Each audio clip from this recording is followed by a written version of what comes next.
ISIL is on defense. ISIL's ranks are shrinking as well. Their morale is sinking. As one defender, as one defector said, ISIL is not bringing Islam to the world, and people need to know that. Unfortunately, despite all our progress against ISIL on the battlefield and in the financial realm, our efforts have not reduced the group's terrorism capability and global reach. CIA Director John Brennan contradicted President Obama on our success or lack thereof in fighting ISIS.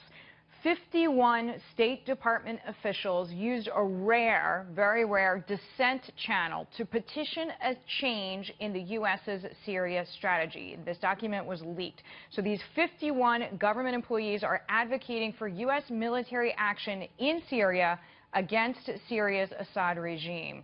Here is State spokesman John Kirby earlier today when he was asked about this leaked memo. We're obviously interested in looking at other views and other alternatives. And in that vein, again, without getting to the content of this message, we welcome those views being proffered by employees here at the State Department, regardless of their number, regardless of where these individuals are serving.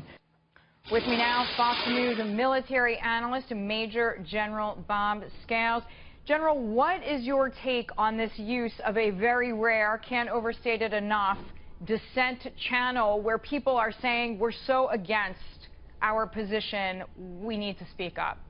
Well, 2 points, Deirdre. Number one, the State Department operates with a somewhat more flexible chain of command than the military does. And secondly, my question is, where the hell were these 51 State Department officials 3 years ago when an escalation of the U.S. campaign in Syria, aerial campaign in Syria, might have made a difference, might have turned back Assad's army.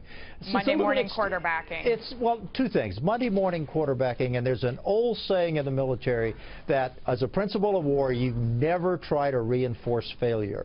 And merely trying to escalate the TNT tonnages that are dropped in support of a failed campaign will do one of two bad things. Number one, risk harming the Russians and the Cubans who are already on the ground, and number two, wind up killing innocent civilians and doing very little to help our allies, our coalition rebel allies who are on the ground, Deirdre. Well, General, I was just going to ask you that because our allies are on the ground, and it gets very complicated, right, in that respect. Oh, yeah. But here's the genius of Mr. Putin, a former KGB colonel, I might add.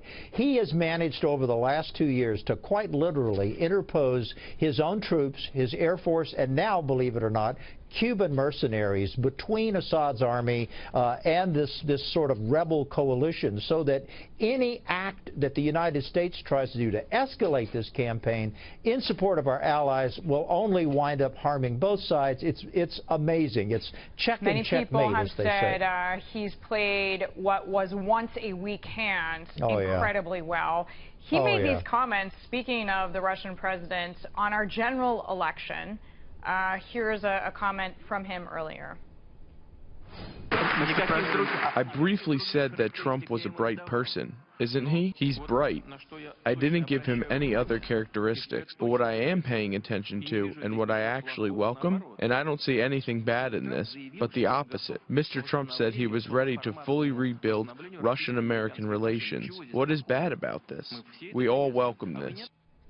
So he has since said, and I just want to make this clear, and I'm going to cite the AP, Putin says Russia will work with any U.S. president.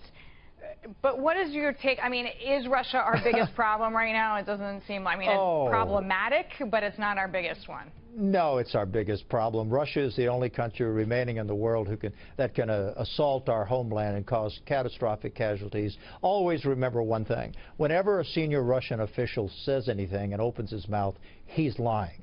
And that's certainly the case with Putin. He's merely trying to, pull on the dog's tail and play this political game. And I think at night when he sits down in his couch with a glass of vodka, he's really, really enjoying himself because he has outmaneuvered us. He's taken a pair of deuces, doubled down, and won every hand. And we're simply just playing catch-up.